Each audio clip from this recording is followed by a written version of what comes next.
د دې عمر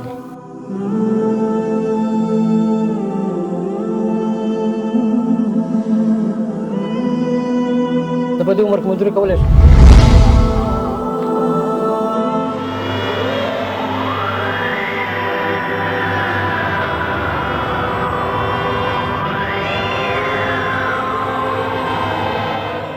ستړی ستړی یم یا رب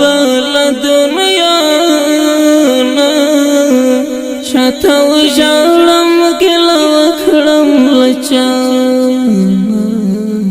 چاته وژاړم ګیله وکړم له چا نه ستړی ستړی یم یا رب له دنیا نه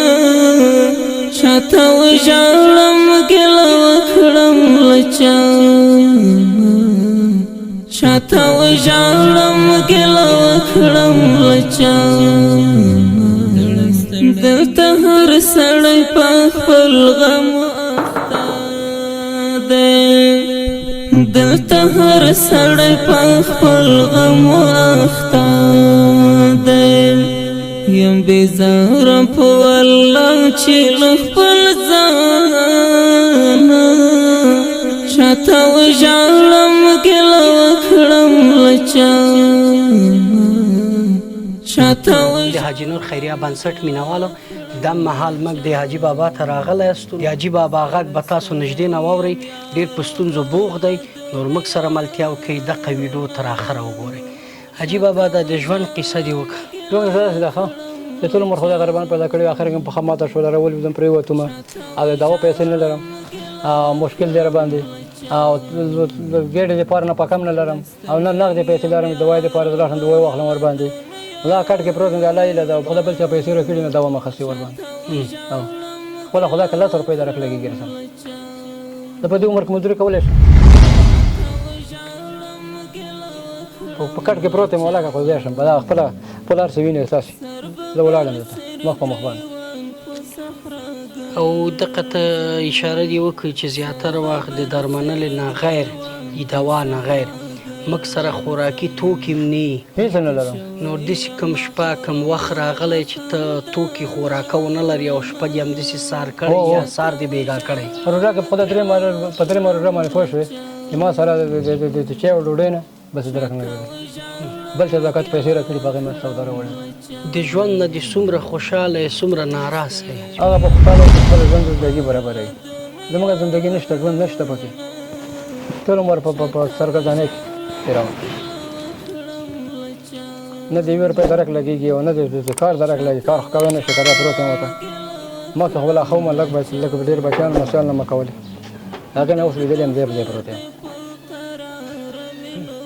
ته کومک کولی شي بس الرضایي بشر دوستانه کومک ما سره وکړي او بس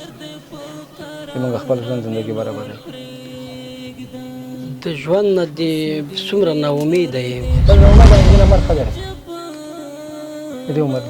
حاجي بابا موږ خو ژوندي یو که نه مړه الله خوشحاله نورې خو ژوندی دی لا درته ګل ګلزار دی او ژوندی اوسې سلامت اوسې وژاړم ګیله وکړم له د حاجي نور خیریه بنسټ مینوالو د حاجي نور خیریه بنسټ له مټه